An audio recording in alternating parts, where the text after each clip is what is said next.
ਵਾਹਿਗੁਰੂ ਜੀ ਕਾ ਖਾਲਸਾ ਵਾਹਿਗੁਰੂ ਜੀ ਕੀ ਫਤਿਹ। ਅੱਜ ਆਪਾਂ ਸ਼ਹੀਦ ਸੰਤ ਗਿਆਨੀ ਬਾਬਾ ਜਰਨੈਲ ਸਿੰਘ ਜੀ ਖਾਲਸਾ ਭਿੰਡਰਾਂ ਵਾਲਿਆਂ ਦੀ ਜੀਵਨੀ 'ਤੇ ਥੋੜ੍ਹਾ ਜਿਹਾ ਚਾਨਣਾ ਪਾਵਾਂਗੇ।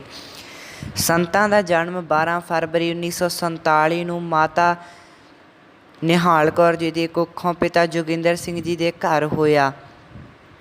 ਸੰਤਾਂ ਦੀ ਪਤਨੀ ਦਾ ਨਾਮ ਬੀਬੀ ਪ੍ਰੀਤਮ ਕੌਰ, ਸਪੁੱਤਰੀ ਸੁੱਚਾ ਸਿੰਘ ਬਿਲਾਸਪੁਰ ਮੋਗਾ, ਅਤੇ ਉਹਨਾਂ ਦੇ ਬੱਚਿਆਂ ਦਾ ਨਾਮ ਭਾਈ ਈਸ਼ਰ ਸਿੰਘ ਜੀ, ਜਨਮ 1971। ਭਾਈ ਇੰਦਰਜੀਤ ਸਿੰਘ ਜੀ, ਜਨਮ 1975। ਸੰਤ ਜੀ ਸ਼ੁਰੂ ਤੋਂ ਹੀ ਨਾਮ ਬਾਣੀ ਨਾਲ ਅਟੁੱਟ ਪਿਆਰ ਸੀ। ਸੰਤਾਂ ਨੇ 3 ਕੁ ਸਾਲ ਦੀ ਉਮਰ ਵਿੱਚ ਹੀ ਜਪਜੀ ਸਾਹਿਬ ਦਾ ਪਾਠ ਕੰਠ ਕਰ ਲਿਆ ਸੀ ਅਤੇ ਉਹ 6 ਸਾਲ ਦੀ ਉਮਰ ਵਿੱਚ ਹੀ 101 ਜਪਜੀ ਸਾਹਿਬ ਦਾ ਪਾਠ ਕਰਨਾ ਆਰੰਭ ਕਰ ਦਿੱਤਾ ਸੀ। ਸੰਤ ਜੀ ਸ਼ੁਰੂ ਤੋਂ ਹੀ ਬਾਣੀ ਪੜ੍ਹਦੇ, ਬਾਣੀ ਨਾਲ ਅਟੁੱਟ ਲਗਨ ਅਤੇ ਪਿਆਰ ਸਨ ਸੰਤਾਂ ਦਾ। ਇੱਕ ਦਿਨ ਦੀ ਗੱਲ ਹੈ, ਸੰਤ ਜੀ ਰਾਤ ਦਾ ਕੋਈ 11 ਕੁ 12 ਵਜੇ ਦਾ ਟਾਈਮ ਸੀ। ਸੰਤ ਜੀ ਕੋਠੇ ਉੱਤੇ ਵਿਸ਼ਰਾਮ ਕਰ ਰਹੇ ਸਨ ਅਤੇ ਉਦੋਂ ਹੀ ਸੰਤ ਕਰਤਾਰ ਸਿੰਘ ਜੀ ਖਾਲਸਾ ਭਿੰਡਰਾਂ ਵਾਲੇ ਮਹਾਂਪੁਰਖ ਜਦ ਆਏ, ਉਹਨਾਂ ਨੇ ਜੈਕਾਰਿਆਂ ਦੀ ਗੂੰਜ ਨਾਲ ਪੂਰੇ ਘਰ ਨੂੰ ਗੂੰਜਣ ਲਾ ਦਿੱਤਾ ਅਤੇ ਉਹਨਾਂ ਨੇ ਫਤਿਹ ਬੁਲਾਈ ਅਤੇ ਸੰਤ ਜੀ ਵੀ ਭੱਜ ਕੇ ਥੱਲੇ ਆਏ ਅਤੇ ਉਹਨਾਂ ਨੇ ਵੀ ਮਹਾਂਪੁਰਖਾਂ ਨੂੰ ਫਤਿਹ ਬੁਲਾਈ। ਸੰਤਾਂ ਦੇ ਪਿਤਾ ਬਾਬਾ ਜੋਗਿੰਦਰ ਸਿੰਘ ਜੀ ਨੇ ਮਹਾਂਪੁਰਖਾਂ ਨੂੰ ਪੁੱਛਿਆ ਵੀ ਮਹਾਂਪੁਰਖੋ ਇੰਨੀ ਰਾਤ ਗਏ, ਕੀ ਕਰਨ ਆਏ ਹੋ? ਉਹਨਾਂ ਨੇ ਕਿਹਾ, ਭਾਈ ਅਸੀਂ ਤੁਹਾਡਾ ਇੱਕ ਬੱਚਾ ਲੈਣ ਆਵਾਂਗੇ, ਅਸੀਂ ਉਸ ਨੂੰ ਪੜ੍ਹਾਵਾਂਗੇ, ਲਿਖਾਵਾਂਗੇ ਅਤੇ ਉਸ ਨੂੰ ਗੁਰਮਤਿ ਦੀ ਵਿੱਦਿਆ ਦੇਵਾਂਗੇ। ਫਿਰ ਉਹਨਾਂ ਦੇ ਸੰਤਾਂ ਦੇ ਪਿਤਾ ਭਾਈ ਜੋਗਿੰਦਰ ਸਿੰਘ ਜੀ ਨੇ ਕਿਹਾ ਕਿ ਤੁਸੀਂ ਸਭ ਤੋਂ ਛੋਟੇ ਜਰਨੈਲ ਨੂੰ ਲੈ ਜਾਓ, ਇਹ ਹਰ ਵਕਤ ਨਾਮ ਬਾਣੀ ਨਾਲ ਜੁੜਿਆ ਰਹਿੰਦਾ ਹੈ। ਅਤੇ ਸੰਤਾਂ ਨੇ ਵੀ ਸ਼ਰਮਾ ਕੇ ਸੰਤਾਂ ਨੇ ਸੰਗ ਕੇ ਉਹਨਾਂ ਨੂੰ ਫਤਿਹ ਬੁਲਾਈ ਅਤੇ ਉਹਨਾਂ ਦੇ ਕੋਲ ਬੈਠ ਗਏ। ਸੰਤ ਕਰਤਾਰ ਸਿੰਘ ਜੀ ਨੇ ਸੰਤ ਜਰਨੈਲ ਸਿੰਘ ਜੀ ਦਾ ਸਿਰ ਪਲੋਸਿਆ ਅਤੇ ਕਿਹਾ, ਜਰਨੈਲ ਸਿੰਘਾ ਤੂੰ ਸਾਡੇ ਨਾਲ ਜਾਣਾ ਚਾਹਵੇਂਗਾ? ਉਹਨਾਂ ਨੇ ਹੱਸ ਕੇ ਕਹਿ ਦਿੱਤਾ, ਜੀ ਮਹਾਂਪੁਰਖੋ। ਅਤੇ ਫਿਰ ਉਹਨਾਂ ਨੇ ਸੰਤ ਕਰਤਾਰ ਸਿੰਘ ਜੀ ਨੇ ਬਾਬਾ ਜੋਗਿੰਦਰ ਸਿੰਘ ਜੀ ਪਾਸ ਪੁੱਛਿਆ ਕਿ ਬਾਬਾ ਜੀ ਕਦੋਂ ਕੁ ਤੱਕ ਪੁੱਤਰ ਨੂੰ ਭੇਜੋਗੇ? ਅਤੇ ਉਹਨਾਂ ਨੇ ਕਿਹਾ, ਮਹਾਂਪੁਰਖੋ ਹਜੇ ਇਸ ਦੀ ਭੈਣ ਦਾ ਵਿਆਹ ਹੈ, ਵਿਆਹ ਹੋ ਜਾਣ ਤੋਂ ਬਾਅਦ ਵਿੱਚ ਅਸੀਂ ਜਰਨੈਲ ਨੂੰ ਆਪ ਦੇ ਪਾਸ ਭੇਜ ਦੇਵਾਂਗੇ। ਸੰਤਾਂ ਨੇ ਕਿਹਾ ਕਿ ਟਾਈਮ ਬਹੁਤ ਘੱਟ ਹੈ, ਤੂੰ ਜਲਦੀ ਤੋਂ ਜਲਦੀ ਸਾਡੇ ਕੋਲ ਆ ਜਾ। ਸੰਤਾਂ ਦੀ ਇਹ ਕਹਿਣ ਤੋਂ ਬਾਅਦ ਸੰਤ ਜੀ ਚਲੇ ਗਏ ਉੱਥੋਂ ਕਰਤਾਰ ਸਿੰਘ ਜੀ ਅਤੇ 3-4 ਕੁ ਦਿਨ ਬਾਅਦ ਸੰਤਾਂ ਦਾ ਕਾਰ ਐਕਸੀਡੈਂਟ ਹੋ ਗਿਆ ਅਤੇ ਸੰਤਾਂ ਨੂੰ ਕਿਹਾ ਗਿਆ ਵੀ ਤੁਹਾਡੇ ਸਿਰ ਦੇ ਕੇਸ ਕਤਲ ਕਰਵਾ ਕੇ, ਰੋਮ ਕਟਵਾ ਕੇ ਤੁਹਾਡਾ ਆਪਰੇਸ਼ਨ ਕਰਿਆ ਜਾਵੇਗਾ ਤਾਂ ਤੁਸੀਂ ਬਚ ਸਕਦੇ ਹੋ। ਪਰ ਸੰਤ ਕਰਤਾਰ ਸਿੰਘ ਜੀ ਨੇ ਕਿਹਾ, ਅਸੀਂ ਤਾਂ ਸਿੱਖੀ ਮੰਗੀ ਹੀ ਕੇਸਾਂ ਸਵਾਸਾਂ ਨਾਲ ਹੈ, ਅਸੀਂ ਕੇਸਾਂ ਤੋਂ ਬਿਨਾਂ ਅਸੀਂ ਜਿਉਣ ਦਾ ਕੋਈ ਸਾਡਾ ਮਕਸਦ ਨਹੀਂ। ਅਸੀਂ ਤਾਂ ਅਕਾਲ ਪੁਰਖ ਵਾਹਿਗੁਰੂ ਤੋਂ ਮੰਗਦੇ ਹੀ ਸਿੱਖੀ ਕੇਸਾਂ ਸਵਾਸਾਂ ਨਾਲ ਆ। ਅਤੇ ਉਹਨਾਂ ਨੇ ਆਪਦੀ ਰੋਮਾਂ ਦੀ ਬੇਅਦਬੀ ਨਾ ਕਰਾਈ ਅਤੇ ਸੰਤ ਜੀ 16 ਅਗਸਤ 1977 ਨੂੰ ਅਕਾਲ ਚਲਾਣਾ ਕਰ ਗਏ। ਅਤੇ ਫਿਰ ਜਦ ਸੰਤ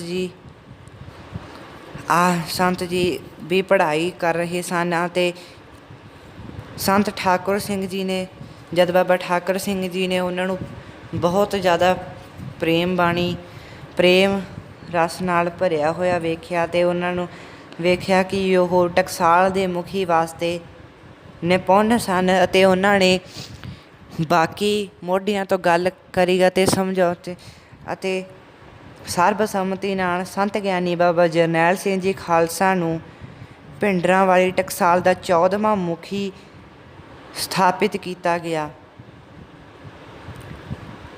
ਅਤੇ ਉਹਨਾਂ ਦੀ ਦਸਤਾਰਬੰਦੀ 25 ਅਗਸਤ 1977 ਮਹਿਤਾ ਚੌਂਕ ਵਿਖੇ ਹੋਈ।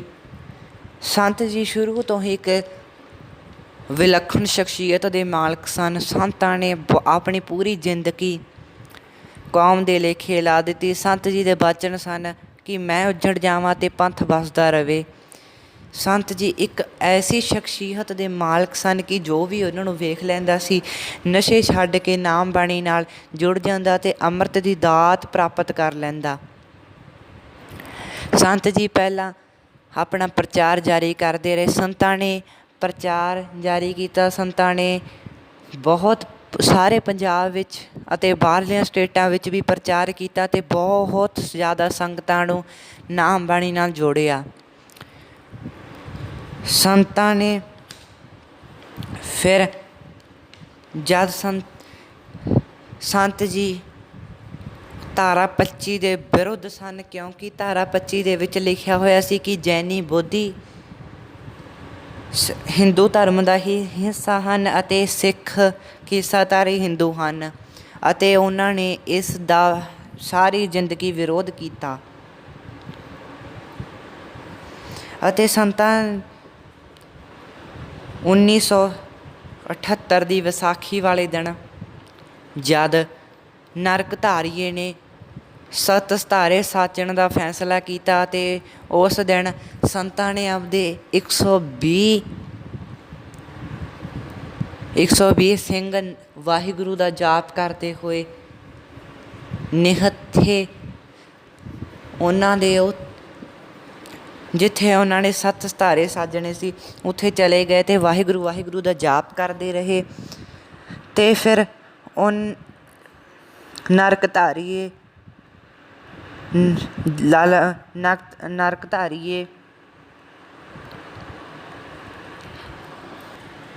ਤਾਂ ਨਿਰੰਕਾਰੀ ਬਾਬੇ ਦੇ ਚੇਲਿਆਂ ਨੇ ਆ ਗਏ ਪੁਆੜੇ ਦੀ ਜੜ੍ਹ ਕਹਿ ਕੇ ਉੱਥੇ ਹੀ ਗੋਲੀਆਂ ਚਲਾ ਦਿੱਤੀਆਂ ਅਤੇ 13 ਸਿੰਘ ਸ਼ਹੀਦ ਹੋ ਗਏ। ਜਦ ਸੰਤਾਂ ਨੂੰ ਇਸ ਗੱਲ ਦਾ ਪਤਾ ਲੱਗਾ ਕਿ ਨਿਰੰਕਾਰੀ ਬਾਬੇ ਦੇ ਬੰਦਿਆਂ ਨੇ ਸੰਤਾਂ ਦੇ 13 ਸਿੰਘ ਸ਼ਹੀਦ ਕਰ ਦਿੱਤੇ ਤਾਂ ਉਹਨਾਂ ਨੂੰ ਬਹੁਤ ਜ਼ਿਆਦਾ ਗੁੱਸਾ ਆਇਆ ਅਤੇ ਉਹਨਾਂ ਨੇ ਨਰਕਧਾਰੀ ਬਾਬੇ ਦੇ ਵਿਰੁੱਧ ਇਨਸਾਫ ਮੰਗਣਾ ਚਾਹਿਆ ਅਤੇ ਅਦਾਲਤਾਂ ਨੇ ਕੋਈ ਇਨਸਾਫ ਨਾ ਦਿੱਤਾ। ਕੇਸ ਇੱਧਰ ਤੋਂ ਉੱਧਰ ਹੁੰਦੇ ਰਹੇ, ਬੰਬੇ ਤੋਂ ਚੇਨਈ ਕੇਸਾਂ ਦੀ ਬਦਲੀ ਹੁੰਦੀ ਰਹੀ ਅਤੇ ਫਿਰ ਸੰਤਾਂ ਨੂੰ ਪਤਾ ਚੱਲ ਗਿਆ ਕਿ ਇਸ ਟਾਈਮ ਦੀ ਸਰਕਾਰ ਨੇ ਉਹਨਾਂ ਦੀ ਨਹੀਂ ਸੁਣਨੀ ਅਤੇ ਫਿਰ ਉਹਨਾਂ ਨੇ 1978 ਦੇ ਸਾਕੇ ਵਿਰੁੱਧ ਪੰਥਕ ਮਾਰਚ ਦੀ ਅਗਵਾਈ ਕਰੀ ਅਤੇ ਉਹ ਮਾਰਚ ਮੌਨ ਮਾਰਚ ਸੀ ਜੋ ਕਿ ਚੁੱਪ ਹੋ ਕੇ ਦਿੱਲੀ ਵੱਲ ਕੂਚ ਕਰੇ ਅਤੇ ਉਸ ਮਾਰਚ ਨੇ ਦਿੱਲੀ ਜਾ ਕੇ ਇੰਦਰਾ ਗਾਂਧੀ ਦੇ ਆਫਿਸ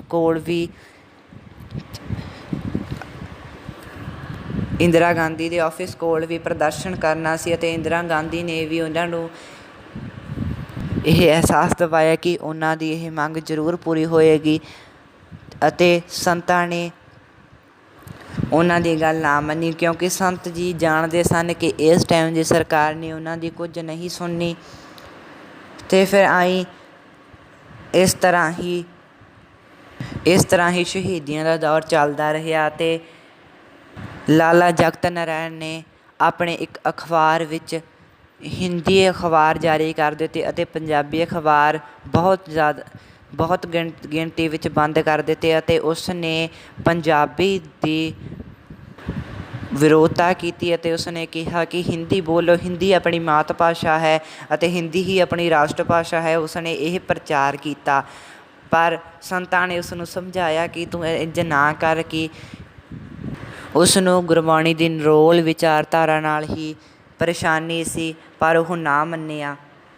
ਅਤੇ ਫਿਰ ਭਾਈ ਰਣਜੀਤ ਸਿੰਘ ਜੀ ਨੇ 9 ਸਤੰਬਰ 1981 ਨੂੰ ਲਾਲਾ ਜਗਤ ਨਾਰਾਇਣ ਨੂੰ ਗੋਲੀਆਂ ਨਾਲ ਭੁੰਨ ਕੇ ਉਸ ਨੂੰ ਉੱਥੇ ਹੀ ਮਾਰ ਦਿੱਤਾ ਅਤੇ ਫਿਰ ਸੰਤਾਂ ਦੀ ਗ੍ਰਿਫਤਾਰੀ ਪਹਿਲਾਂ ਬਾਬਾ ਠਾਰਾ ਸਿੰਘ ਅਤੇ ਭਾਈ ਅਮਰੀਕ ਸਿੰਘ ਜੀ ਜਦ ਮੋਟਰਸਾਈਕਲ ਉੱਤੇ ਜਾ ਰਹੇ ਸਨ ਅਤੇ ਉਹਨਾਂ ਦੀ ਗ੍ਰਿਫਤਾਰੀ ਹੋ ਗਈ ਫਿਰ ਉਹਨਾਂ ਨੇ ਸੰਤਾਂ ਨੇ ਕਿਹਾ ਕਿ ਇਹਨਾਂ ਦੀ ਕੋਈ ਗਲਤੀ ਨਹੀਂ, ਪਰ ਉਹਨਾਂ ਨੇ ਨਾ ਮੰਨੇ।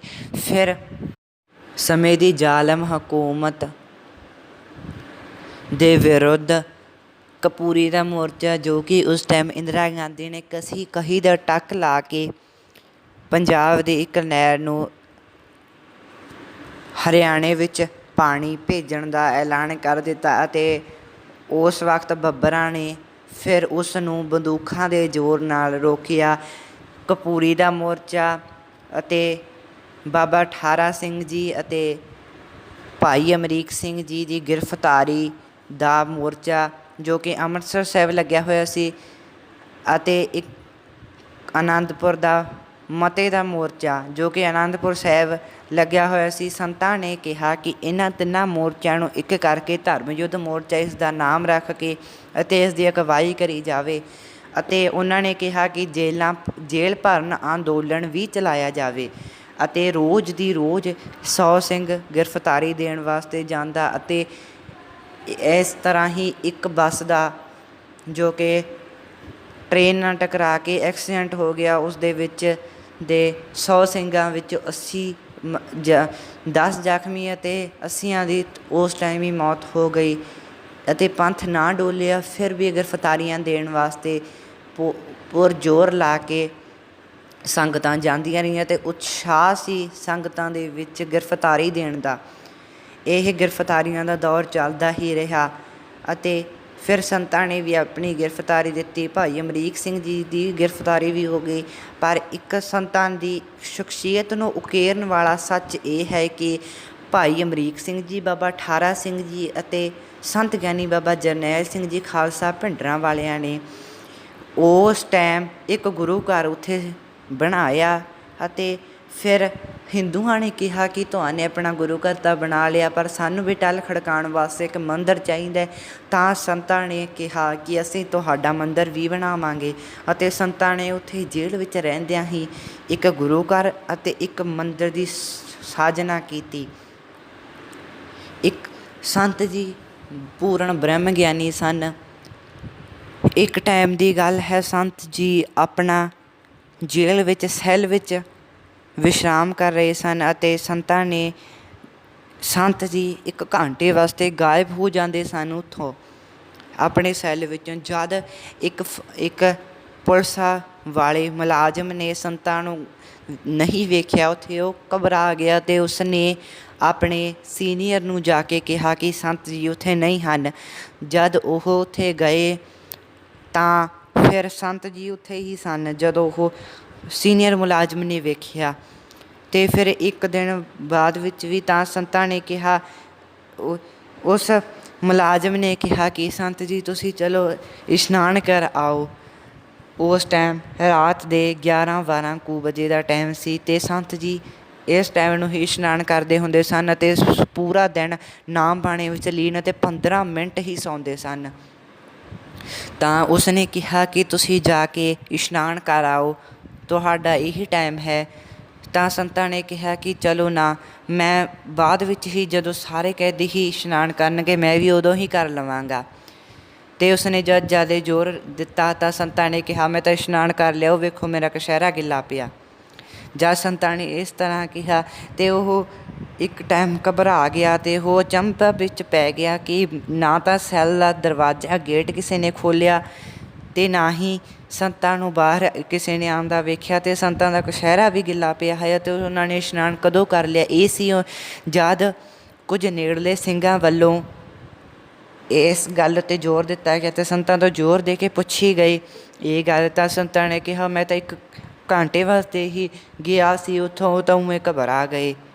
ਇਹ ਵੀ ਸੰਤਾਂ ਨੇ ਪੂਰਾ ਜ਼ੋਰ ਦੇਣ 'ਤੇ ਦੱਸਿਆ। ਫਿਰ ਜਦ ਮੁਕੱਦਮਾ ਚੱਲਿਆ ਅਤੇ ਸੰਤਾਂ ਖਿਲਾਫ ਅਤੇ ਭਾਈ ਅਮਰੀਕ ਸਿੰਘ ਜੀ, ਬਾਬਾ ਠਾਰਾ ਸਿੰਘ ਜੀ ਦੇ ਖਿਲਾਫ ਕੋਈ ਵੀ ਪੋਕਰਾ ਸਬੂਤ ਨਾ ਮਿਲਣ ਦੇ ਕਾਰਨ ਉਹਨਾਂ ਨੂੰ ਰਿਹਾਅ ਕਰ ਦਿੱਤਾ ਗਿਆ, ਅਤੇ ਫਿਰ ਧਰਮ ਯੁੱਧ ਮੋਰਚਾ ਪੂਰੇ ਆਪਣੇ ਜੋਬਨ 'ਤੇ ਆ ਗਿਆ। ਅਤੇ ਸੰਤ ਜੀ ਜਦ ਜੋਸ਼ ਭਰੀਆਂ ਤਕਰੀਰਾਂ ਸੁਣਾਉਂਦੇ ਤਾਂ ਸਾਰੇ ਨੌਜਵਾਨ ਇੱਕਦਮ ਜੋਸ਼ ਨਾਲ ਭਰ ਉੱਠਦੇ ਅਤੇ ਇਸ ਜ਼ਾਲਮ ਹਕੂਮਤ ਨਾਲ ਲੜ ਜੂਝਣ ਦਾ ਉਹਨਾਂ ਦੇ ਅੰਦਰ ਜਜ਼ਬਾ ਭਰ ਜਾਂਦਾ। ਸੰਤ ਜੀ ਇੱਕ ਐਸੀ ਸ਼ਖਸੀਅਤ ਦੇ ਮਾਲਕ ਸਨ ਕਿ ਜਿਨ੍ਹਾਂ ਨੇ ਵੀ ਉਹਨਾਂ ਦੇ ਇੱਕ ਵੇਰਾਂ ਦਰਸ਼ਨ ਕੀਤੇ ਆ, ਉਹਨਾਂ ਨੇ ਕਦੇ ਵੀ ਕਿਸੇ ਨਸ਼ੇ ਨੂੰ ਵੱਲ ਦੇਖਿਆ ਵੀ ਨਹੀਂ, ਨਾ ਕਿਸੇ ਨੇ ਉਹਦੇ ਨਸ਼ੇ ਛੱਡ ਦਿੱਤੇ ਅਤੇ ਆਪਣੇ ਮੁੱਖ ਦੇ ਉੱਤੇ ਦਾੜਾ ਸਜਾ ਲਿਆ ਅਤੇ ਗੁਰੂ ਵਾਲੇ ਬਣ ਗਏ। ਇੱਕ ਵਾਰ ਦੀ ਗੱਲ ਹੈ, ਸੰਤ ਜੀ ਲੰਗਰ ਹਾਲ ਦੀ ਛੱਤ ਉੱਤੇ ਬੈਠੇ ਸੰਗਤਾਂ ਨੂੰ ਉਪਦੇਸ਼ ਦੇ ਰਹੇ ਸਨ, ਪ੍ਰਚਾਰ ਦਾ ਢੰਗ ਅਤੇ ਤਰੀਕੇ ਦੱਸ ਰਹੇ ਸਨ ਕਿ ਆਪਾਂ ਨੂੰ ਐਵੇਂ ਪ੍ਰਚਾਰ ਕਰਨਾ ਚਾਹੀਦਾ ਹੈ। ਅਤੇ ਉੱਥੇ ਹੀ ਪੱਤਰਕਾਰਾਂ ਦੀ ਇੱਕ ਟੀਮ ਆਈ। ਜਦ ਪੱਤਰਕਾਰਾਂ ਦੇ ਸਾਰਿਆਂ ਦੇ ਦਾੜੇ ਪ੍ਰਕਾਸ਼ਕ, ਇੱਕ ਪੱਤਰਕਾਰ ਦਾ ਦਾੜਾ ਬੰਨ੍ਹਿਆ ਹੋਇਆ ਸੀ ਅਤੇ ਸੰਤਾਂ ਨੇ ਕਿਹਾ ਕਿ ਭਾਈ ਸਾਰਿਆਂ ਦੇ ਦਾੜੇ ਤਾਂ ਪ੍ਰਕਾਸ਼ਿਤ ਹਨ, ਤੈਂ ਕਾਹਤੋਂ ਦਾੜਾ ਬੰਨ੍ਹਿਆ ਹੋਇਆ ਹੈ? ਤਾਂ ਉਹਨਾਂ ਨੇ ਕਿਹਾ ਕਿ ਸੰਤ ਜੀ ਤੁਸੀਂ ਰਹਿਣ ਦਿਓ। ਤਾਂ ਸੰਤ ਜੀ ਨੇ ਦੁਬਾਰਾ ਪੁੱਛਿਆ ਤਾਂ ਉਹਨਾਂ ਨੇ ਫਿਰ ਕਿਹਾ ਕਿ ਸੰਤ ਜੀ ਤੁਸੀਂ ਰਹਿਣ ਦਿਓ। ਅਤੇ ਫਿਰ ਜਦ ਸੰਤ ਜੀ ਨੇ ਤੀਜੀ ਵਾਰ ਪੁੱਛਿਆ ਅਤੇ ਉਸਨੇ ਕਿਹਾ ਕਿ ਸੰਤ ਜੀ ਜੇ ਮੇਰੇ ਕੋਲ ਮੇਰਾ ਦਾੜਾ ਨਾ ਹੋਇਆ ਤਾਂ ਤੁਹਾਨੂੰ ਹੀ ਮੈਨੂੰ ਦਾੜਾ ਦੇਣਾ ਪਵੇਗਾ। ਤਾਂ ਸੰਤ ਜੀ ਕਹਿੰਦੇ ਭਾਈ ਤੂੰ ਦਾੜਾ ਪ੍ਰਕਾਸ਼ਿਤ ਕਰ, ਬਾਕੀ ਅਕਾਲ ਪੁਰਖ ਵਾਹਿਗੁਰੂ ਦੀ ਮਰਜ਼ੀ। ਤਾਂ ਜਦੋਂ ਉਸਨੇ ਦਾੜਾ ਪ੍ਰਕਾਸ਼ਿਤ ਕੀਤਾ ਤਾਂ ਕੋਲ ਦੇ ਬੈਠਿਆਂ ਇੱਕਦਮ ਹੀ ਦੇਖ ਕੇ ਚਾਂਬਾ ਵਿੱਚ ਪੈ ਗਏ ਕਿ ਉਸਦੇ ਅੱਧੇ ਮੂੰਹ 'ਤੇ ਤਾਂ ਦਾੜਾ ਸੀ ਅਤੇ ਅੱਧੇ 'ਤੇ ਨਹੀਂ ਸੀ। ਅਤੇ ਸੰਤਾਂ ਨੇ ਉਸਨੂੰ ਕਿਹਾ ਕਿ ਭਾਈ ਇਹ ਕੀ? ਤਾਂ ਉਸਨੇ ਕਿਹਾ ਕਿ ਸੰਤ ਜੀ ਮੈਂ ਤੁਹਾਨੂੰ ਪੁੱਛਿਆ ਸੀ ਕਿ ਤੁਸੀਂ ਦਾੜਾ ਦਿਓਗੇ? ਤਾਂ ਉਸਨੇ ਕਿਹਾ ਕਿ ਸੰਤ ਜੀ ਸੋਨੇ ਕਿਹਾ ਸੀ ਕਿ ਤੁਸੀਂ ਮੈਨੂੰ ਦਾੜਾ ਦਿਓਗੇ, ਤਾਂ ਹੁਣ ਦਾੜਾ ਦਿਓ। ਮੇਰੇ ਅੱਧੇ ਮੂੰਹ 'ਤੇ ਦਾੜਾ ਹੈ ਅਤੇ ਅੱਧੇ 'ਤੇ ਨਹੀਂ। ਅਤੇ ਫਿਰ ਸੰਤਾਂ ਨੇ ਕਿਹਾ ਅਕਾਲ ਤਖ਼ਤ ਸਾਹਿਬ ਤੋਂ ਪੂਰੀ ਪਰਿਕਰਮਾ, ਸ਼੍ਰੀ ਦਰਬਾਰ ਸਾਹਿਬ ਦੀ ਸਾਰੀ ਪਰਿਕਰਮਾ, ਅਕਾਲ ਤਖ਼ਤ ਸਾਹਿਬ ਤੋਂ ਇੱਧਰੋਂ ਜਾ ਕੇ ਅਤੇ ਦੂਜੇ ਸਾਈਡ ਤੱਕ ਜਿੰਨੀ ਵੀ ਪਰਿਕਰਮਾ ਹੈ, ਉਸ ਪਰਿਕਰਮਾ ਦੀ ਸਾਰੀ ਧੂੜ ਤੂੰ ਚਰਨ ਧੂੜ ਤੂੰ ਚੱਕ ਕੇ ਆਪਦੇ ਜਿੱਧਰ ਸਾਈਡ ਤੇਰੀ ਦਾੜੀ ਨਹੀਂ ਹੈ ਉਸ ਸਾਈਡ ਲਾਵੇਂਗਾ।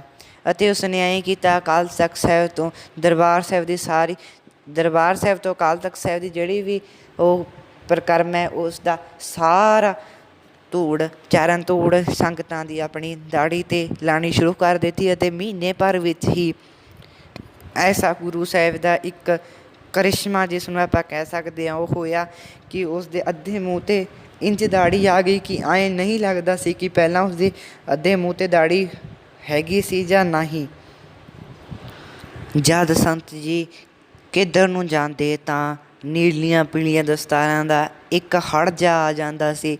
ਅਤੇ ਜਦ ਸਰਕਾਰ ਨੇ ਵੇਖਿਆ ਕਿ ਸਿੱਖਾਂ ਦੀ ਬਹੁ ਗਿਣਤੀ ਸਾਡੇ ਵਿਰੁੱਧ ਹੈ ਅਤੇ ਸਰਕਾਰਾਂ ਨੂੰ ਹੱਥਾਂ ਪੈਰਾਂ ਦੀ ਪੈ ਗਈ ਅਤੇ ਉਹਨਾਂ ਨੇ ਫਿਰ 1980 ਵਿੱਚ ਦਰਬਾਰ ਸਾਹਿਬ ਦਾ ਮਾਡਲ ਬਣਾ ਕੇ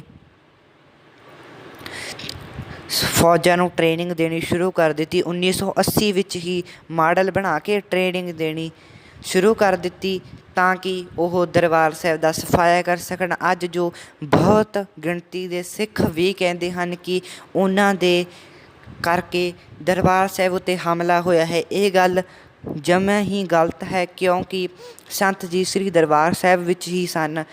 ਪਰ ਦਰਬਾਰ ਸਾਹਿਬ ਅੰਮ੍ਰਿਤਸਰ ਨੂੰ ਛੱਡ ਕੇ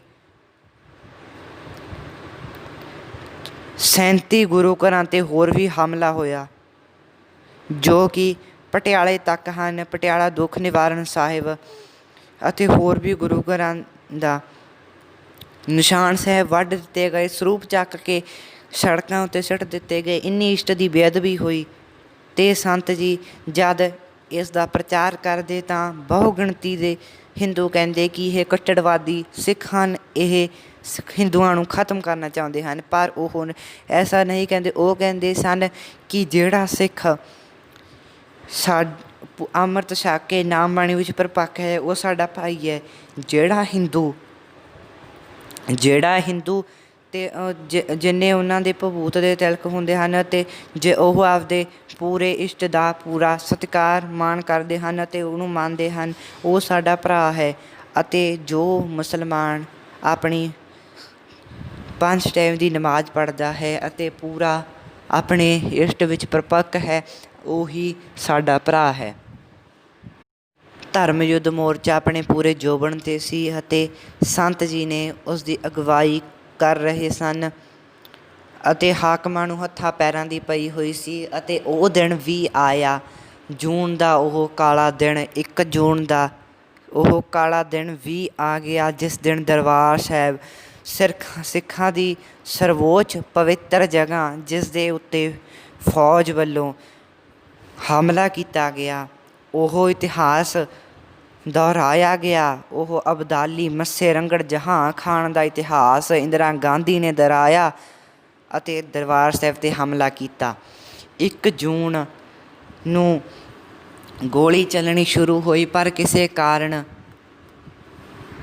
ਜਨਰਲ ਸ਼ਵੇਕ ਸਿੰਘ ਜੀ ਨੇ ਕਿਹਾ ਸੀ ਕਿ ਗੋਲੀ ਆਵੇ ਤਾਂ ਉਸ ਦਾ ਜਵਾਬ ਨਹੀਂ ਦੇਣਾ, ਕਿਉਂਕਿ ਇਹ ਸਿਰਫ ਟੈਸਟਿੰਗ ਫਾਇਰ ਹੈ, ਜਿਸ ਦਾ ਮਤਲਬ ਹੈ ਕਿ ਉਹ ਆਪਣੀ ਛਾਉਣੀਆਂ 'ਤੇ ਇਸ ਲਈ ਵਾਰ ਕਰ ਰਹੇ ਹਨ ਕਿਉਂਕਿ ਉਹਨਾਂ ਨੂੰ ਆਪਣੀ ਛਾਉਣੀਆਂ ਦਾ ਪਤਾ ਲੱਗ ਸਕੇ ਕਿ ਕਿੱਥੇ ਕਿੱਥੇ ਸਿੱਖਾਂ ਨੇ ਛਾਉਣੀਆਂ ਬਣਾਈਆਂ ਹੋਈਆਂ ਹਨ।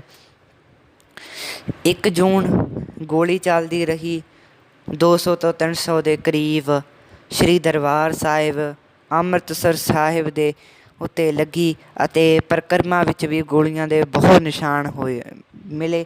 ਅਤੇ ਉਸ ਦਿਨ ਨੀਲੇ ਤਾਰੇ ਦਾ ਪਹਿਲਾ ਸ਼ਹੀਦ ਭਾਈ ਮਹਿੰਗਾ ਸਿੰਘ ਜੀ, ਜਿਸ ਨੂੰ ਨੀਲੇ ਤਾਰੇ ਦਾ ਪਹਿਲਾ ਸ਼ਹੀਦ ਦਾ ਨਾਮ ਦੇ ਕੇ ਅਮਰ ਕਰ ਦਿੱਤਾ ਗਿਆ, ਉਹ ਬਾਬਾ ਅਟੱਲ ਰਾਏ ਸਾਹਿਬ ਜੀ ਦੀ ਇਮਾਰਤ ਉੱਤੇ ਸਨ। ਜਦੋਂ BRF ਅਤੇ BSF ਦੇ ਜਵਾਨਾਂ ਨੇ ਜਦ ਲੜਾਈ ਦੀ ਸਥਿਤੀ ਸਿੰਘਣੀ ਛੇੜ ਦਿੱਤੀ ਅਤੇ ਫਿਰ ਬੱਬਰਾਂ ਦੇ ਮੋਰਚੇ ਨੇ ਵੀ ਉਸ ਦਾ ਜਵਾਬ ਦੇਣ ਲਈ ਗੋਲੀਆਂ ਚਲਾਈਆਂ ਅਤੇ ਇੱਕ ਗੋਲੀ ਭਾਈ ਸਾਹਿਬ ਜੀ ਦੇ ਸਿਰ ਉੱਤੇ ਲੱਗ ਗਈ ਅਤੇ ਜਿਸ ਕਾਰਨ ਉਹਨਾਂ ਦਾ ਦੇਹਾਂਤ ਹੋ ਗਿਆ। ਉਹਨਾਂ ਨੇ ਅਕਾਲ ਚਲਾਣਾ ਕਰ ਗਏ। ਜਦ ਉਹਨਾਂ ਦੇ ਕੋਲ ਇੱਕ ਸਿੰਘ ਸੀ, ਉਸ ਨੇ ਪੁੱਛਿਆ ਕਿ ਭਾਈ ਸਾਹਿਬ ਜੀ ਕਿਸ ਤਰ੍ਹਾਂ ਦਾ ਲੱਗ ਰਿਹਾ ਹੈ, ਤਾਂ ਉਹਨਾਂ ਨੇ ਕਿਹਾ ਕਿ ਸਰੀਰਕ ਤੌਰ 'ਤੇ ਤਾਂ ਪਤਾ ਨਹੀਂ, ਮਾਨਸਿਕ ਤੌਰ 'ਤੇ ਆਤਮਿਕ ਤੌਰ 'ਤੇ ਤਾਂ ਪੂਰਾ ਹੀ ਆਨੰਦ ਮਿਲ ਰਿਹਾ ਹੈ। ਗੁਰੂ ਸਾਹਿਬ ਦੇ ਚਰਨਾਂ ਵਿੱਚ ਵਿਰਾਜਣ ਦਾ ਬਹੁਤ ਹੀ ਜ਼ਿਆਦਾ ਉਤਸ਼ਾਹ ਹੈ। ਅਤੇ ਇੰਨਾ ਹੀ ਬੋਲ ਕੇ ਉਹ ਚਲਾਣਾ ਕਰ ਗਏ ਅਤੇ ਉਹਨਾਂ ਦਾ ਸੰਸਕਾਰ ਮੰਜੀ ਸਾਹਿਬ ਦੀਵਾਨ ਹਾਲ ਵਿੱਚ ਸੰਤਾਂ ਨੇ ਆਪ ਕੀਤਾ। ਅਤੇ ਇਸ ਤਰ੍ਹਾਂ ਹੀ 2 ਜੂਨ ਨੂੰ ਗੋਲੀ ਬੰਦ ਰਹੀ।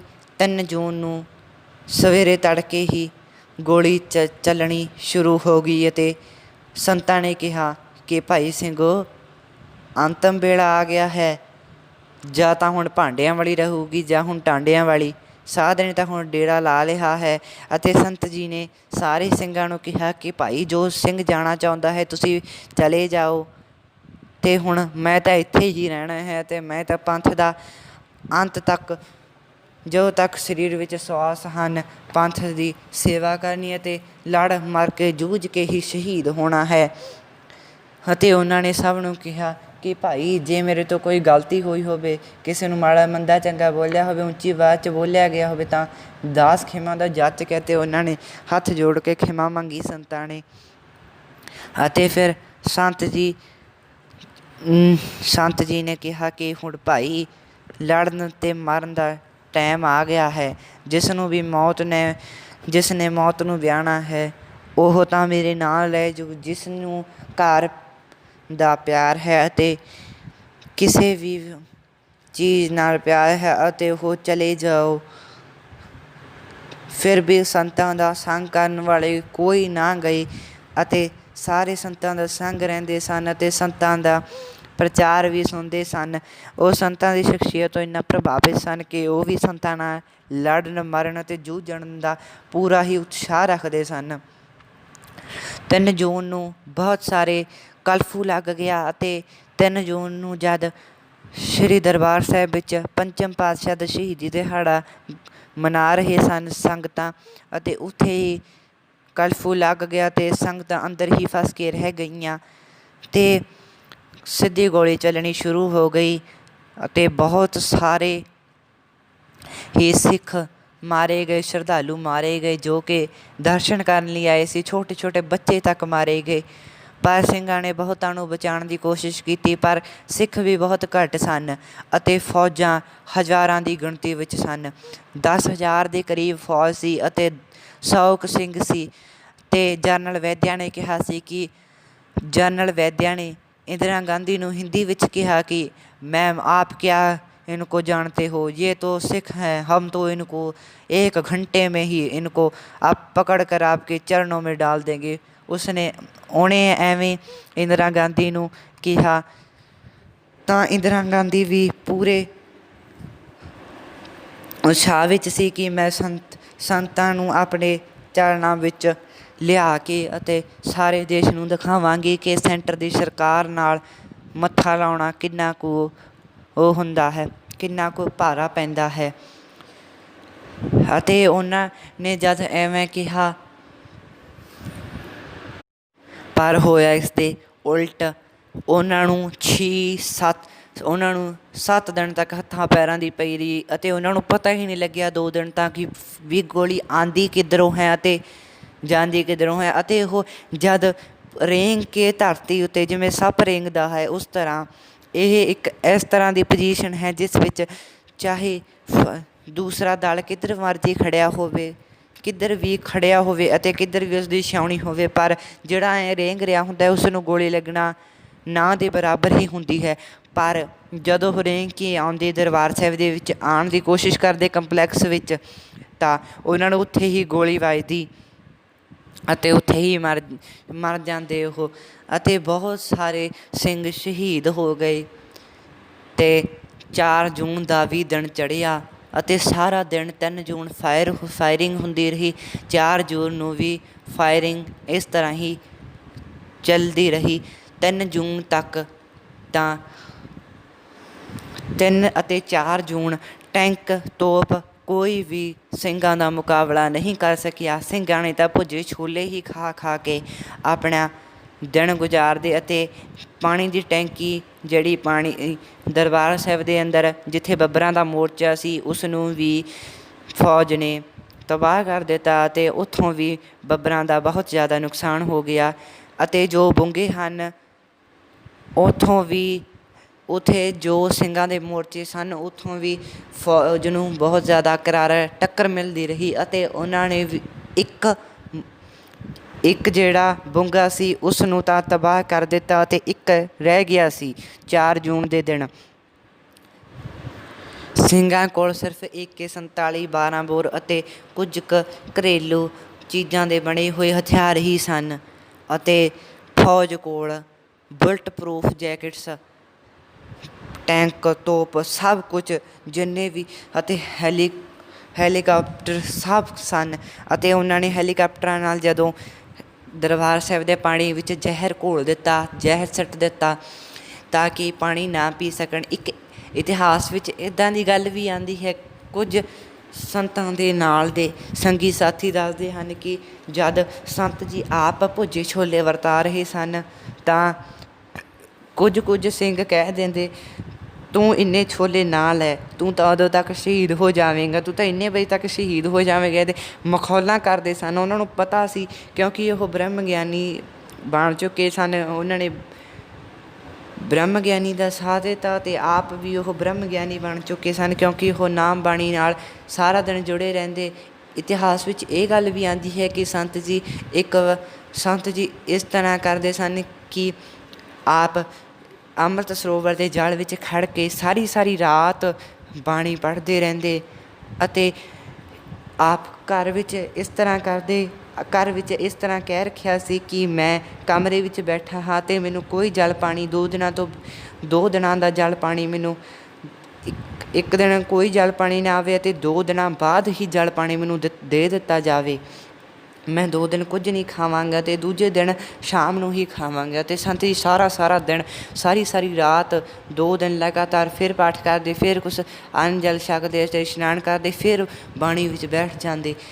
ਇੱਕ ਦਿਨ ਐਸਾ ਵੀ ਆਇਆ ਕਿ ਸੰਤ ਜਦ ਹੈੱਡਕੁਆਟਰ ਮਹਿਤੇ ਸਨ ਤਾਂ ਸੰਤ ਜੀ ਨੇ ਕਿਹਾ ਕਿ ਭਾਈ ਮੈਨੂੰ ਘਿਓ ਲਿਆ ਦਿਓ, ਅਤੇ ਘਿਓ ਪੀ ਕੇ ਹੀ ਮੈਂ ਆਪਣਾ ਸੰਤ ਜਦ ਵਾਢੀਆਂ 'ਤੇ ਗਏ ਹੋਏ ਸਨ, ਵਾਢੀਆਂ ਹੱਥਾਂ ਨਾਲ ਕਰਦੇ ਹੁੰਦੇ ਸਨ ਪਹਿਲਾਂ, ਅਤੇ ਸੰਤ ਜੀ ਨੇ ਵਾਢੀਆਂ ਕਰਵਾ ਕੇ ਆਏ ਸਨ ਅਤੇ ਸੰਤਾਂ ਨੂੰ ਮਹੀਨੇ ਵਿੱਚ ਆਈ ਸੰਗਰਾਂਦ ਨੂੰ ਸਹਿਜ ਪਾਠ ਸਾਹਿਬ ਦਾ ਭੋਗ ਪਾਇਆ ਕਰਦੇ ਸਨ। ਸੰਤਾਂ ਨੇ ਉਸ ਦਿਨ ਵੀ ਭੋਗ ਪਾਉਣਾ ਸੀ। ਸੰਤਾਂ ਨੇ ਕਿਹਾ ਕਿ ਭਾਈ ਮੈਨੂੰ ਘਿਓ ਲਿਆ ਦਿਓ, ਘਿਓ ਖਾ ਕੇ ਮੈਂ ਬਾਣੀ ਪੜ੍ਹਨ ਨੂੰ ਬੈਠਦਾ ਹਾਂ। ਅਤੇ ਉਹਨਾਂ ਨੇ ਜਦੋਂ ਬਾਣੀ ਪੜ੍ਹਨ ਨੂੰ ਬੈਠੇ ਅਤੇ ਕੁਝ ਸਮਾਂ ਬਾਅਦ ਲਾਈਟ ਚਲੀ ਗਈ ਤਾਂ ਸੰਤ ਜੀ ਉੱਥੇ ਹੀ ਬੈਠੇ ਰਹੇ। ਜਦ ਲਾਈਟ ਆਈ ਤਾਂ ਨਾਲ ਦੇ ਸਾਥੀ ਸੰਗੀਆਂ ਨੇ ਪੁੱਛਿਆ ਕਿ ਸੰਤ ਜੀ ਤੁਸੀਂ, ਹੁਣ ਤਾਂ ਲਾਈਟ ਗਈ ਹੋਈ ਸੀ, ਤੁਹਾਨੇ ਪਾਠ ਕਿਵੇਂ ਕਰਿਆ? ਉਹ ਕਹਿੰਦੇ ਉਹਨਾਂ ਨੇ ਕਿਹਾ ਕਿ ਭਾਈ ਜੇ ਤਾਂ ਅੱਖਰ ਗੁਰੂ ਸਾਹਿਬ ਦੇ ਸ਼ਬਦ ਤਾਂ ਮਨ ਵਿੱਚ ਹਨ ਅਤੇ ਉਹਨਾਂ ਨੂੰ ਐਂ ਕੀ ਵੇਖਣਾ, ਅਤੇ ਉਹ ਤਾਂ ਆਪ ਹੀ ਪ੍ਰਤੱਖ ਦਿਖਦੇ ਹਨ। ਗੁਰਬਾਣੀ ਬਾਣੀ ਗੁਰੂ ਗੁਰੂ ਹੈ ਬਾਣੀ, ਵਿੱਚ ਬਾਣੀ ਅੰਮ੍ਰਿਤ ਸਾਰੇ, ਗੁਰ ਬਾਣੀ ਕਹੈ ਸੇਵਕ ਜਨ ਮਾਨੈ, ਪ੍ਰਤੱਖ ਗੁਰੂ ਨਿਸਤਾਰੇ। ਉਦੋਂ ਇਹ ਪੰਕਤੀ ਜਮ੍ਹਾਂ ਢੁੱਕਦੀ ਸੀ ਸੰਤਾਂ ਉੱਤੇ, ਕਿਉਂਕਿ ਉਹਨਾਂ ਨੂੰ ਬਾਣੀ ਪ੍ਰਤੱਖ ਹੀ ਦਿਸਦੀ ਸੀ, ਪ੍ਰਤੱਖ ਹੀ ਦਰਸ਼ਨ ਹੁੰਦੇ ਸੀ ਬਾਣੀ ਦੇ। ਤਾਂ ਜਦ ਸੰਤਾਂ ਨੂੰ 4 ਜੂਨ ਨੂੰ ਟੈਂਕ ਅੰਦਰ ਆਉਣ ਦੀ ਕੋਸ਼ਿਸ਼ ਕਰਦੇ ਰਹੇ ਤਾਂ ਅੱਜ ਕਹਿ ਦਿੰਦੇ ਹਨ ਬਹੁਤ ਲੋਕ ਕਿ ਅਮਰ ਸ਼ਹੀਦ ਬਾਬਾ ਦੀਪ ਸਿੰਘ ਜੀ ਅੱਜ ਦਰਬਾਰ ਸਾਹਿਬ ਨਹੀਂ ਹਨ। ਉਹ ਤਾਂ ਅੱਜ ਵੀ ਉੱਥੇ ਹਨ ਅਤੇ ਪਹਿਲਾਂ ਵੀ ਉੱਥੇ ਹੀ ਸਨ। ਜਦ ਇੰਦਰਾ ਗਾਂਧੀ ਦੀਆਂ ਫੌਜਾਂ ਨੇ ਟੈਂਕ ਉੱਥੇ ਲਿਆਉਣ ਦੀ ਕੋਸ਼ਿਸ਼ ਕੀਤੀ ਅਤੇ ਜਦ ਟੈਂਕ ਅੰਦਰ ਲਿਆਉਣ ਲੱਗੇ ਤਾਂ ਪਹਿਲਾਂ ਉੱਥੇ ਇੱਕ ਸਿੰਘ ਨੇ ਉੱਤੋਂ ਆਪਦੇ ਨਾਲ ਬੰਬ ਬੰਨ੍ਹ ਕੇ ਥੱਲੇ ਟੈਂਕ ਦੇ ਉੱਤੇ ਗਿਰ ਗਿਆ ਅਤੇ ਬੰਬ ਫਟ ਗਿਆ, ਅਤੇ ਜਿੱਥੇ ਬਾਬਾ ਦੀਪ ਸਿੰਘ ਜੀ ਦਾ ਬੁੰਗਾ ਹੈ ਉੱਥੇ ਹੀ ਉਹ ਟੈਂਕ ਉੱਥੇ ਹੀ ਟੁੱਟ ਗਿਆ ਅਤੇ ਉਸ ਦੀ ਚੇਨ ਉਤਰ ਗਈ। ਉਹ ਲਾਚਾਰਾ ਹੋ ਗਿਆ, ਉੱਥੇ ਹੀ ਅੱਗੇ ਨਹੀਂ ਵੱਧ ਸਕਦਾ ਸੀ। ਅਤੇ ਦੂਜੇ ਸਾਈਡ ਹੀ ਟੈਂਕ ਆਏ। ਆਪਾਂ ਅਕਾਲ ਤਖਤ ਸਾਹਿਬ ਦੇ ਢੱਠੇ ਹੋਏ ਦੀ ਢਹਿ ਜਾਂਦਾ, ਉਹ ਢੱਠੇ ਹੋਏ ਅਕਾਲ ਤਖਤ ਸਾਹਿਬ ਦੀ ਜਦੋਂ ਆਪਾਂ ਤਸਵੀਰ ਦੇਖਦੇ ਹਾਂ ਤਾਂ ਇੱਕ ਤਰਫ ਹੀ ਅਕਾਲ ਤਖਤ ਸਾਹਿਬ ਜ਼ਿਆਦਾ ਢਹਿ ਢੇਰੀ ਹੋਇਆ ਹੁੰਦਾ। ਉਹ ਇਸ ਕਰਕੇ ਹੀ ਹੈ ਕਿਉਂਕਿ ਇੱਕ ਸਾਈਡ ਪਰਿਕਰਮਾ ਵਿੱਚ ਤਾਂ ਟੈਂਕ ਉੱਥੇ ਰੁਕ ਗਿਆ ਅਤੇ ਅੱਗੇ ਕੋਈ ਟੈਂਕ ਨਹੀਂ ਆ ਸਕਦਾ ਸੀ, ਅਤੇ ਦੂਜੀ ਸਾਈਡ ਹੀ ਟੈਂਕ ਲਿਆਂਦੇ ਗਏ। ਜਦ 4 ਜੂਨ ਨੂੰ ਬੁਲਟ ਪ੍ਰੂਫਾਂ ਲੈ ਕੇ ਗੁਰੂ ਰਾਮਦਾਸ ਸਰਾਂ ਦੇ ਵਿੱਚੋਂ ਦੀ ਫੌਜੀ ਅੰਦਰ ਆਉਣ ਦੀ ਕੋਸ਼ਿਸ਼ ਕਰਦੇ ਰਹੇ ਅਤੇ ਉਹਨਾਂ ਨੇ 15-20 ਸਿੰਘਾਂ ਨੂੰ ਉੱਥੇ ਹੀ ਸ਼ਹੀਦ ਕਰ ਦਿੱਤਾ। ਤਾਂ ਫਿਰ ਜਦੋਂ ਸਿੰਘਾਂ ਨੂੰ ਪਤਾ ਲੱਗਿਆ ਅਤੇ ਉਹਨਾਂ ਦੇ ਬੁਲਟ ਪ੍ਰੂਫ ਅਤੇ ਉਹਨਾਂ ਕੋਲ ਇੰਨੇ ਬੰਬ ਸਨ, ਪਰ ਫਿਰ ਵੀ ਸਿੰਘਾਂ ਨੇ ਉਹਨਾਂ ਨੂੰ ਫੜ ਲਿਆ ਅਤੇ ਉਹਨਾਂ ਨੂੰ ਨੀਵੇਂ ਸਿਰ ਝੁਕਾ ਕੇ ਫੌਜੀਆਂ ਕੋਲ ਭੇਜ ਦਿੱਤਾ ਅਤੇ ਉਹਨਾਂ ਨੂੰ ਕਿਹਾ ਕਿ ਤੁਹਾਡੇ ਕੋਲ ਫੌਜੀ ਘੱਟ ਨਾ ਜਾਣ, ਇਸ ਕਰਕੇ ਸਾਨੇ ਤੁਹਾਨੂੰ ਫੌਜੀ ਦੇ ਦਿੱਤੇ। ਇੰਨੇ ਸਿੰਘਾਂ ਨੇ ਪਰ ਉਹਨਾਂ ਨੂੰ ਨਾ ਮਾਰਿਆ। ਪਰ ਜਦ ਉਹ ਫਿਰ ਦਿਨ ਆਇਆ 6 ਜੂਨ ਦਾ, ਭਾਈ ਅਮਰੀਕ ਸਿੰਘ ਜੀ ਤਾਂ ਅੰਮ੍ਰਿਤ ਵੇਲੇ 5 ਵਜੇ ਸ਼ਹੀਦ ਹੋ ਗਏ। ਉਸ ਦਿਨ ਨਾ ਤਾਂ ਦਰਬਾਰ ਸਾਹਿਬ ਵਿੱਚ ਕੋਈ ਵੀ ਗੁਰਬਾਣੀ ਦੀ ਆਵਾਜ਼ ਆਈ 6 ਜੂਨ ਨੂੰ।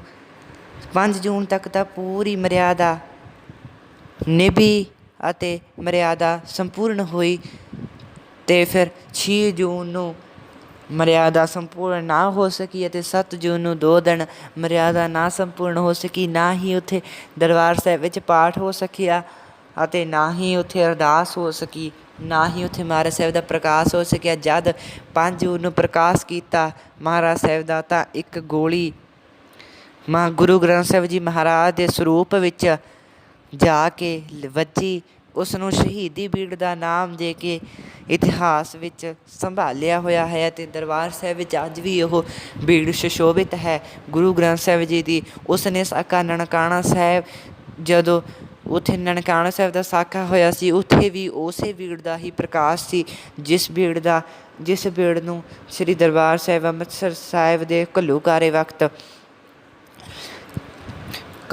ਵਕਤ ਗੋਲੀ ਲੱਗੀ। 6 ਜੂਨ 1984 ਦਾ ਦਿਨ,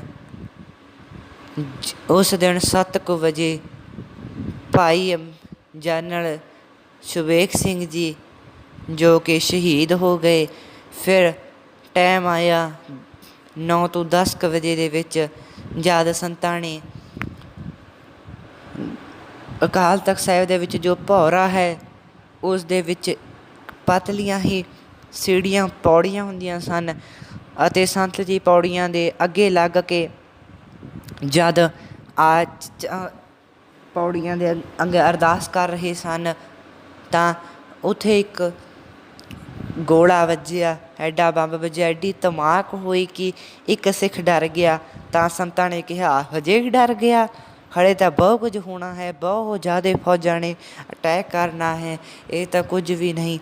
ਜਦ ਸੰਤਾਂ ਨੇ ਇਸ ਤਰ੍ਹਾਂ ਕਿਹਾ ਅਤੇ ਉਹਨਾਂ ਨੂੰ ਕੁਝ ਕੁ ਹੌਸਲਾ ਮਿਲਿਆ ਅਤੇ ਫਿਰ ਸੰਤਾਂ ਨੇ ਅੱਗੇ ਲੱਗ ਕੇ ਕਤਾਰ ਜੀ ਬਣ ਗਈ ਪੌੜੀਆਂ ਵਿੱਚ ਅਤੇ ਸੰਤਾਂ ਨੇ ਅਰਦਾਸ ਕਰੀ ਕਿ ਹੇ ਸੱਚੇ ਪਾਤਸ਼ਾਹ ਜੀਓ, ਜਦ ਤੱਕ ਕੌਮ ਦਾ ਘਰ ਨਹੀਂ ਬਣ ਜਾਂਦਾ ਉਦੋਂ ਤੱਕ ਸਾਨੂੰ ਜਨਮ ਦੇਣਾ ਅਤੇ ਸਾਨੂੰ ਕੌਮ ਦੀ ਸੇਵਾ ਕਰਨ ਦਾ ਮਾਣ ਦੇਣਾ ਸੱਚੇ ਪਾਤਸ਼ਾਹ ਵਾਹਿਗੁਰੂ ਜੀਓ। ਸੰਤਾਂ ਨੇ ਅਰਦਾਸ ਕੀਤੀ ਅਤੇ ਅਕਾਲ ਤਖ਼ਤ ਸਾਹਿਬ ਦੇ ਵਿੱਚੋਂ ਮੀਰੀ ਪੀਰੀ ਦੇ 2 ਨਿਸ਼ਾਨ ਸਾਹਿਬਾਂ ਨੂੰ ਮੱਥਾ ਟੇਕ ਕੇ ਉੱਥੇ ਵੀ ਇਹ ਕਿਹਾ ਹੇ ਗੁਰੂ ਹਰਗੋਬਿੰਦ ਸਾਹਿਬ ਜੀ, ਜਿੰਨੀ ਸਾਡੇ ਕੋਲ ਸਮਰੱਥਾ ਸੀ ਸਾਨੇ ਤੁਹਾਡੇ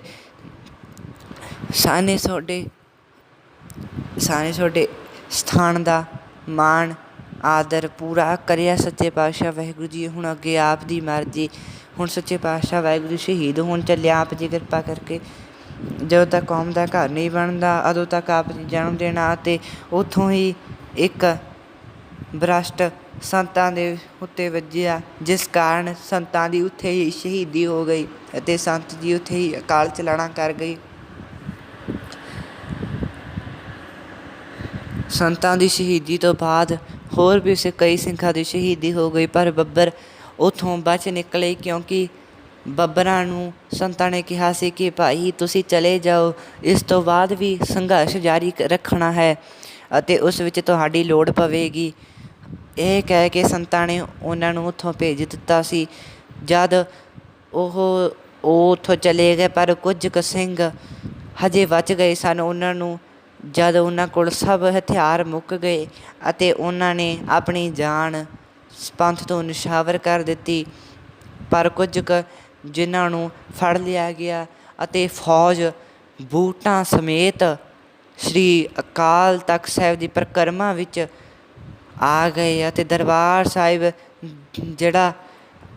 ਜੋ ਸ਼੍ਰੀ ਅਕਾਲ ਤਖ਼ਤ ਸਾਹਿਬ ਤੋਂ ਦਰਬਾਰ ਸਾਹਿਬ ਦੇ ਵਿੱਚ ਜਿਹੜਾ ਸਥਾਨ ਹੈ ਉੱਥੇ ਉਸ ਸਥਾਨ ਦੇ ਵਿੱਚ ਜੋ ਅੰਮ੍ਰਿਤ ਸਰੋਵਰ ਦੇ ਵਿੱਚ ਰਸਤਾ ਜਾਂਦਾ ਹੈ, ਜੋ ਪਾਣੀ ਵਿੱਚ ਜਾਂਦਾ ਹੈ, ਉਸ ਦੇ ਵਿੱਚ ਵੀ ਦਰਬਾਰ ਸਾਹਿਬ ਦੇ ਵਿੱਚ ਨਹੀਂ ਪਰ ਉਹ ਰਸਤੇ ਦੇ ਵਿੱਚ ਵੀ ਉਹ ਬੂਟ ਲੈ ਕੇ ਬੜੇ ਇੰਨੀ ਬੇਅਦਬੀ ਕੀਤੀ ਗੁਰੂ ਕੇ ਸਥਾਨ ਕੀ। ਪਰ ਗੁਰੂ ਕੇ ਲਾਲਾ ਨੇ ਉਸ ਦਾ ਬਦਲਾ ਲੈਣ ਲਈ ਇੰਦਰਾ ਗਾਂਧੀ ਨੂੰ ਸੋਧਾ ਲਾਇਆ। ਭਾਈ ਬੇਅੰਤ ਸਿੰਘ ਅਤੇ ਸਤਵੰਤ ਸਿੰਘ ਨੇ ਅਤੇ ਜਨਰਲ ਵੈਦਿਆ ਨੂੰ ਸੋਧਿਆ। ਭਾਈ ਸੁਖਵਿੰਦਰ ਸਿੰਘ, ਭਾਈ ਸੁੱਖਾ ਅਤੇ ਜਿੰਦਾ, ਜਿਨ੍ਹਾਂ ਨੇ ਜਨਰਲ ਵੈਦਿਆ ਨੂੰ ਸੋਧਾ ਲਾਇਆ ਅਤੇ ਗੁਰੂ ਕੇ ਘਰ ਨੂੰ ਢਹਿ ਢੇਰੀ ਕਰਨ ਦਾ ਬਦਲਾ ਲੈ ਲਿਆ। ਸੰਗਤ ਜੀ ਹੋਈਆਂ ਭੁੱਲਾਂ ਖਿਮਾ